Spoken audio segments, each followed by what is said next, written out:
जय हिंद दोस्तों, आप लोगों का एक बार फिर से मिशन लुसेंट के टेलीग्राम के यूट्यूब चैनल पर स्वागत है। आज हम लोग एडुटेरिया का प्रैक्टिस सेट नंबर 50 के सभी प्रश्न को देखेंगे, तो वीडियो के अंत तक आप बने रहिएगा।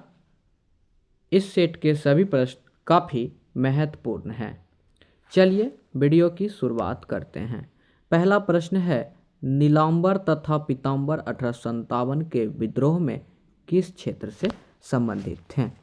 तो नीलांबर और पीतांबर 1857 के विद्रोह में झारखंड से संबंधित हैं। ऑप्शन नंबर ए इसका आंसर हो जाएंगे। अगला प्रश्न है, हिंद भारत के लोगों के संदर्भ में हिंदू शब्द का प्रयोग सबसे पहले किसके द्वारा किया गया? क्या पूछा है? हिंदू शब्द का प्रयोग। तो हिंदू शब्द का प्रयोग सबसे पहले अरब वासियों के द्वारा किए गए थे, अरब के द्वारा। ऑप्शन नंबर ए इसका आंसर हो जाएंगे।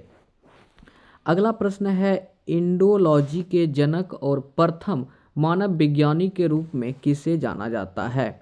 बढ़िया प्रश्न है इंडोलॉजी के जनक। तो इंडोलॉजी के जनक और प्रथम मानव विज्ञानी के रूप में अल-बरूनी को जाने जाते हैं।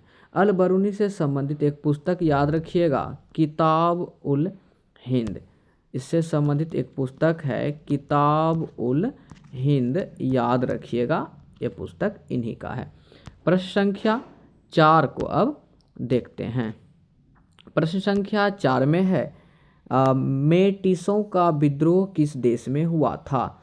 तो मेटिसों का विद्रोह कनाडा में हुआ था। ऑप्शन नंबर सी हो जाएंगे। कहाँ पर? तो कनाडा में। और एक यहीं पे क्वेश्चन बन सकता है, संयुक्त राज्य अमेरिका और कनाडा के बीच जो सीमा रेखा है वो कौन सा है रेखा? तो 49वीं समांतर रेखा है। कौन सा है? 49वीं समांतर रेखा, इसे याद रखिएगा। आगे है, एडवर्ड टेरी किसके शासनकाल में भारत आए थे? तो एडवर्ड टेरी जहांगीर के शासनकाल में भारत आए थे। नेक्स्ट है, झरोखा दर्शन एवं तुलादान प्रथा को किसने समाप्त किया था? तो झरोखा दर्शन और तुलादान प्रथा इसे औरंगजेब के द्वारा समाप्त कर दिए गए थे। अगला प्रश्न, मरियम महल कहाँ स्थित है? इसका आंसर आप लोग कमेंट बॉक्स में कमेंट कर दीजिएगा, ये बार बार क्वेश्चन रिपीट हो रहा है।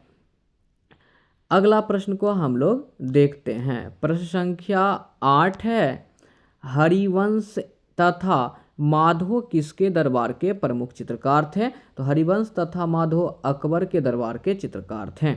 नेक्स्ट प्रश्न, मुगल प्रशासन में बख्शी क्या होता था? तो ये बख्शी जो थे मुगल प्रशासन में वेतन भुगतानकर्ता एवं गुप्तचर विभाग के प्रभारी हुआ करता थे। इसे याद रखिएगा, बख्शी क्या थे? वेतन भुगतानकर्ता और गुप्तचर विभाग के प्रभारी। प्रसिद्ध अटाला मस्जिद का निर्माण किस वर्ष हुआ था? तो 1408 में। अटाला मस्जिद का निर्माण 1408 में किए गए थे।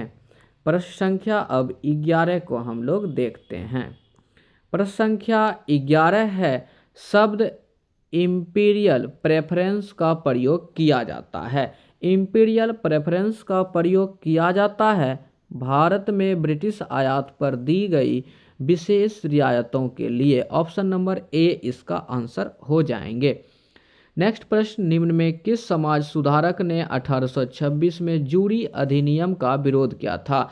जूरी अधिनियम कब आया था? तो 1826 में, इसे याद रखिएगा। इनका विरोध राजा राम मोहन राय के द्वारा किए गए थे।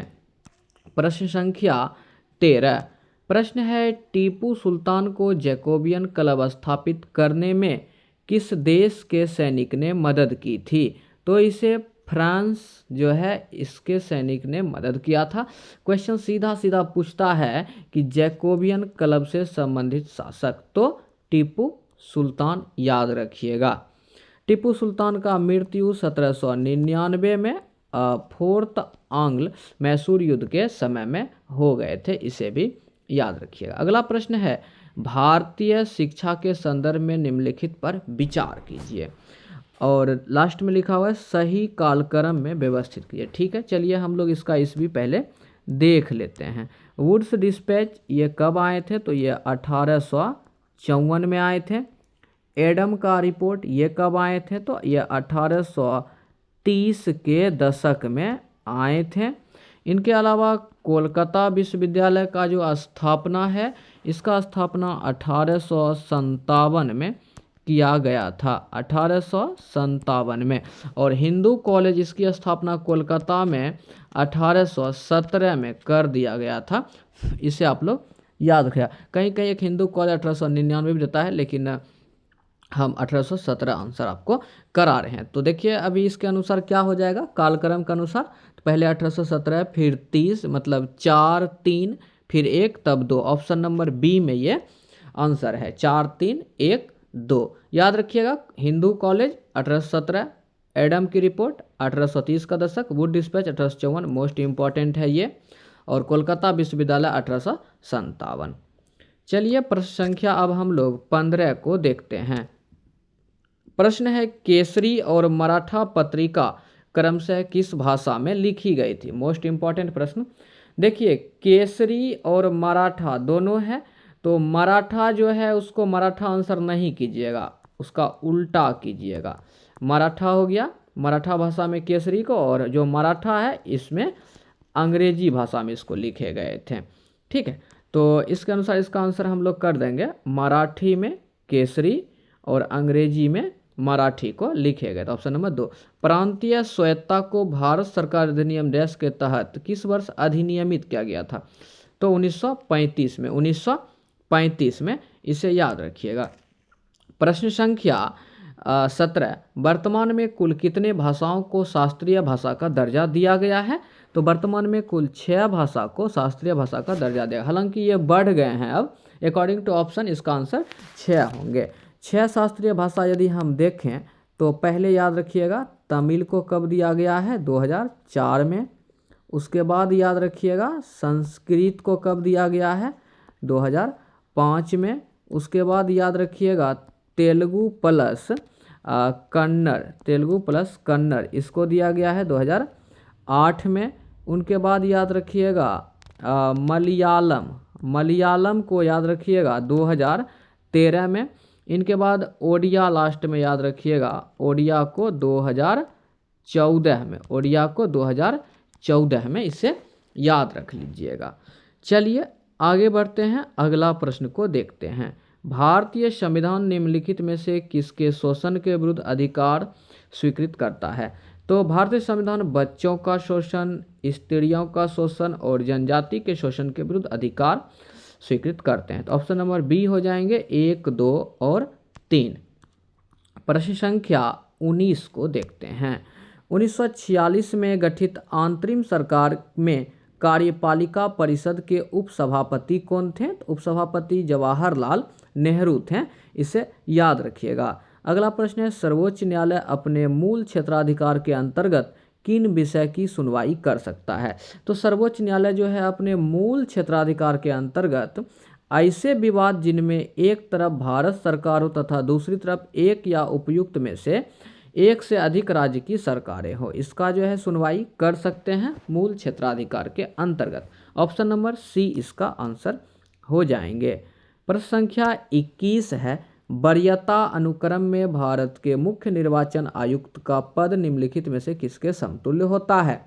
तो मुख्य निर्वाचन आयुक्त का पद संघ लोक सेवा आयोग के अध्यक्ष के समतुल्य होते हैं। संघ लोक सेवा आयोग के वर्तमान अध्यक्ष की बात करें तो श्रीमती प्रीति सूदन हैं, इसे याद रखिएगा, प्रीति सूदन हैं। और संघ लोक सेवा आयोग का यदि आपसे गठन पूछे कब किया गया था, तो 1926 में। इसका जो है संबंध किस आर्टिकल से है, किस अनुच्छेद से है? तो 315 अनुच्छेद से है। मोस्ट इम्पॉर्टेंट, इसे आप जरूर याद रख लीजिएगा। इनके अलावा यदि आपसे पूछे कि मुख्य निर्वाचन आयुक्त वर्तमान में कौन है, तो याद रखिएगा राजीव कुमार है। कौन है? राजीव कुमार है, इसे याद रख लीजिएगा। चलिए अगला प्रश्न को अब हम लोग देखते हैं। अगला प्रश्न है, अब प्रश्न को ध्यान से देखिएगा, राज्य के लिए, अगला प्रश्न देखते हैं, राज्य के लिए राज्यसभा का निर्धारण कौन करता है? तो राज्य के लिए राज्यसभा का निर्धारण जो है संबंधित राज्य का विधानमंडल करेंगे, इसे आप लोग याद रख लीजिएगा, संबंधित राज्य के विधानमंडल। चलिए प्रश्न संख्या अब हम लोग 23 को देखते हैं। प्रश्न है, निम्नलिखित में से किस अनुच्छेद में यह उपबंध किया गया है कि राज्य के नीति निर्देशक तत्व न्यायालय द्वारा लागू नहीं किए जा सकते हैं? तो आर्टिकल 37 में, अनुच्छेद 37 में, याद रखिएगा। लुजोन द्वीप कहाँ स्थित है? तो पश्चिमी प्रशांत महासागर में। लुजोन द्वीप पे ही फिलीपींस की राजधानी मनीला जो है ये स्थित है। किस द्वीप पे? तो लुजोन द्वीप पे ही, याद रख लीजिएगा। अगला प्रश्न है, विश्व में सर्वाधिक जैतून उत्पादक देश कौन है? तो इटली है। जैतून उत्पादक देश इटली है। जायद फसल का उदाहरण नहीं है, तरबूज है, ककड़ी है, खीरा है, लेकिन जूट नहीं है। ऑप्शन नंबर क्या हो जाएंगे इसका? सी हो जाएंगे, जूट। चलिए प्रश्न संख्या 27 को देखते हैं। छत्तीसगढ़ स्थित हंसदेव घाटी किसके उत्पादन के लिए प्रसिद्ध? इसे याद रखिएगा, हंसदेव घाटी ये किसके उत्पादन के लिए प्रसिद्ध है? तो कोयला के उत्पादन के लिए प्रसिद्ध है। निम्नलिखित में से किस देश को बाल्टिक समूह का सदस्य नहीं माना जाता है? तो बाल्टिक समूह में जो है फ्रेंड एस्टोनिया, लातविया, लिथुआनिया आते हैं, लेकिन आर्मेनिया नहीं आते हैं, इसे याद रखिएगा, आर्मेनिया नहीं आते हैं।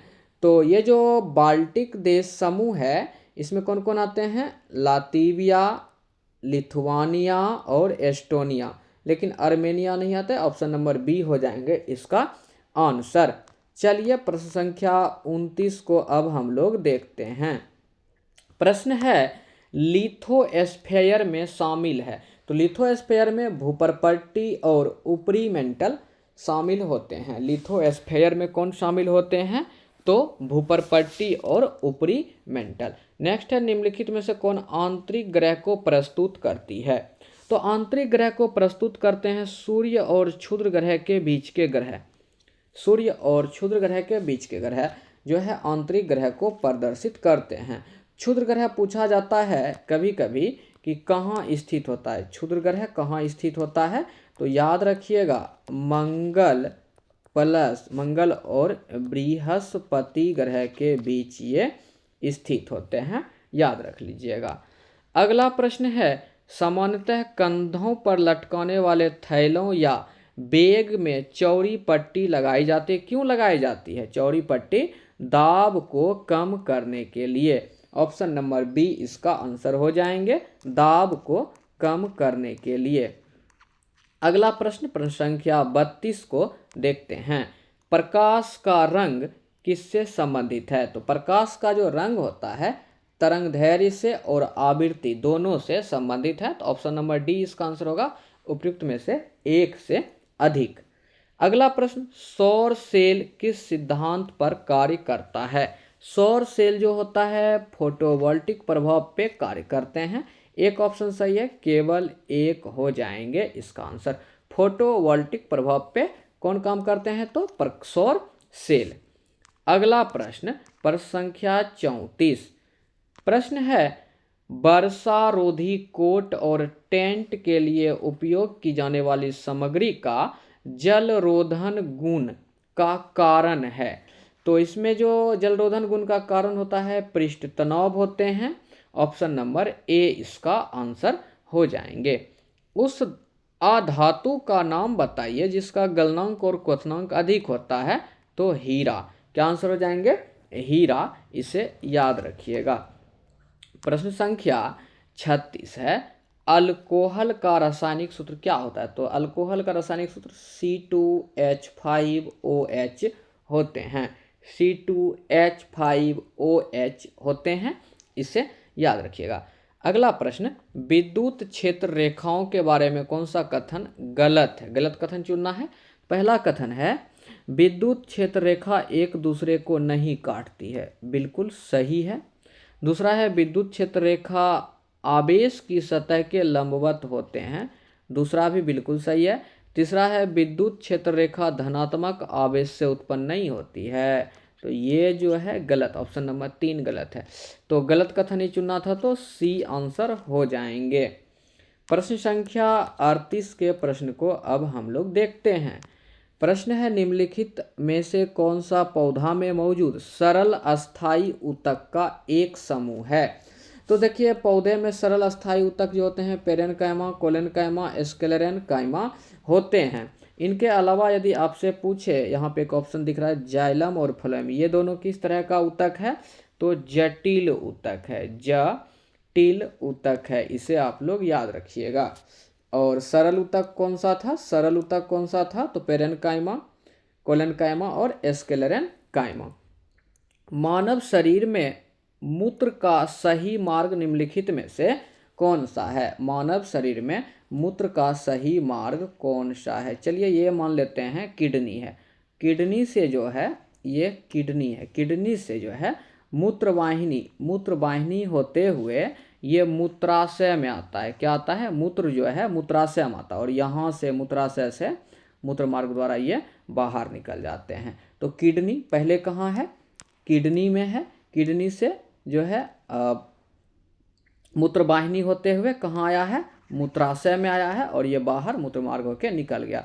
तो ऑप्शन नंबर ए इसका आंसर हो जाएंगे। अगला प्रश्न है वायु जनित रोग है, कौन सा वायु जनित रोग है, तो वायु जनित रोग हो जाएंगे आपका खसरा। खसरा जो है वायु जनित रोग है। टाइफाइड जो होते हैं आंत को प्रभावित करते हैं और साल्मोनेला टाइफी इसके जीवाणु हैं, इसे भी याद रखिएगा। अगला प्रश्न, प्रश्न संख्या 41 को अब हम लोग देखते हैं। प्रश्न है गोल्डन चावल किनका समृद्ध स्रोत है। तो गोल्डन चावल विटामिन ए का समृद्ध स्रोत है। ऑप्शन नंबर ए इसका आंसर हो जाएंगे। नेक्स्ट है हाइड्रोपोनिक्स क्या है। तो हाइड्रोपोनिक्स जो होता है मिट्टी संवर्धन के बिना पौधे को उगाना हाइड्रोपोनिक्स कहलाता है। Option number A. प्रश्न है 2011 की जनगणना के अनुसार निम्नलिखित में से किस राज्य में जनजातीय जनसंख्या अर्थात एसटी जनसंख्या का प्रतिशत सबसे अधिक है। तो इसका आंसर हो जाएंगे मिजोरम। इसका आंसर क्या हो जाएंगे, मिजोरम, इसे आप लोग याद रखिएगा। अगला प्रश्न देखते हैं। प्रश्न संख्या 44 है फ्रेंड,